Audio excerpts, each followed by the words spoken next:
India alliance BJP की तानाशाही को रोकने के लिए और देश के संविधान को बचाने के लिए गठित हुआ है और हमारे नेशनल कन्वीनर अरविंद केजरीवाल जी ने बड़े जोर शोर से कल कहा है कि इंडिया गठबंधन मजबूती से आगे बढ़ रहा है और बीजेपी 2024 में हारने वाली है।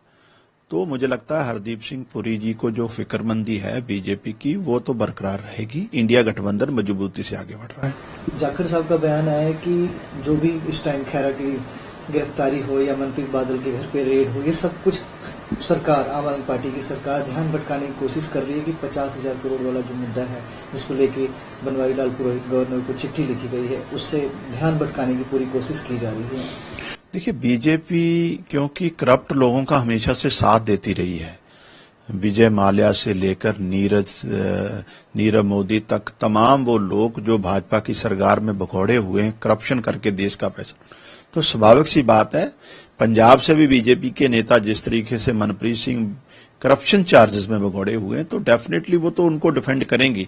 लेकिन मान साहब की सरकार करप्शन को लेकर और नशे को लेकर किसी तरह का कोई कंप्रोमाइज करने वाली नहीं है और ये कवायद जो है करप्शन को खत्म करना पंजाब से, ये जारी रहेगी।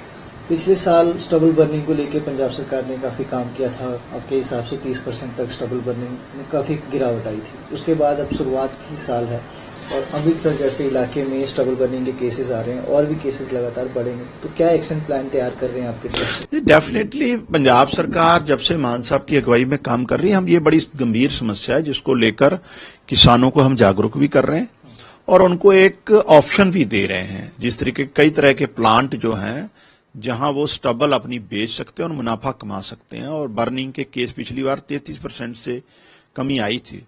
तो एक बड़ी समस्या को लेकर समय तो लगता है।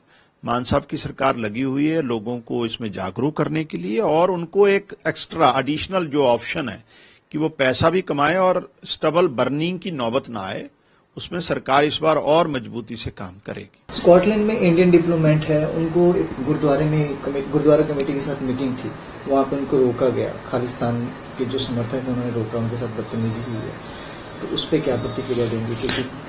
देखिए, मुझे एग्जैक्ट इंसिडेंट का तो नहीं जानकारी, लेकिन गुरु साहब का जो संदेश है वो तो सरबत के भले की और सर्व सांझीवालता की बात करते हैं।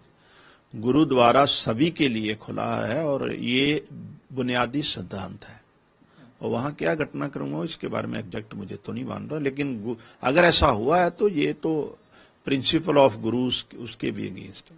कल विक्रम मजीठिया ने अपने प्रेस कॉन्फ्रेंस में कहा कि प्रेस कॉन्फ्रेंस में भी और बाइट में भी बोला उन्होंने कि आम आदमी पार्टी की सरकार कहती है कि एनआरआई हमें समर्थन देते हैं, पर उसके बावजूद भी एनआरआई खालिस्तान समर्थक हैं, या इस तरह की बातें कही गई उनकी तरफ से। नहीं, ऐसा कुछ नहीं है। विक्रम मजीठिया क्योंकि अब वो एक फ्रस्ट्रेशन उनके सामने पैदा हो गई है और पंजाब के लोग उनको किसी भी तरीके से कोई सपोर्ट नहीं दे रहे।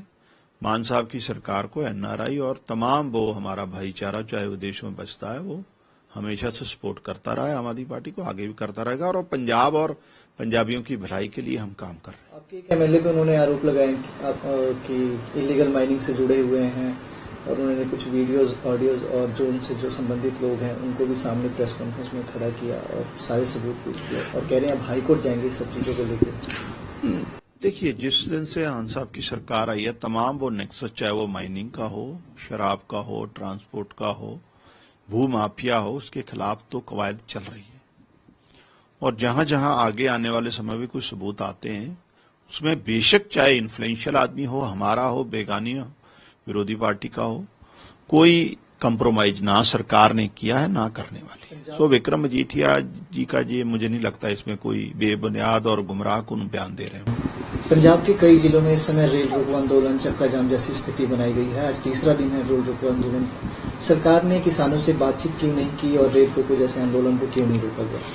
देखिए, किसानों के बुनियादी इशू सेंटर सरकार से संबंधित हैं और जब से किसान आंदोलन खत्म हुआ है, चाहे वो एमएसपी को लीगलाइज करने की बात हो, चाहे डाइवर्सिफिकेशन के लिए स्पेशल पैकेज की बात हो, देश की सरकार किसानों की तरफ कोई ध्यान नहीं दे रही। एक तरफ 13 लाख करोड़ के कर्जे कारपोरेट जगत के माफ कर देते हैं, किसानों की कर्जा माफी के लिए मोदी सरकार बिल्कुल जो है सिरे से खारिज कर देती है।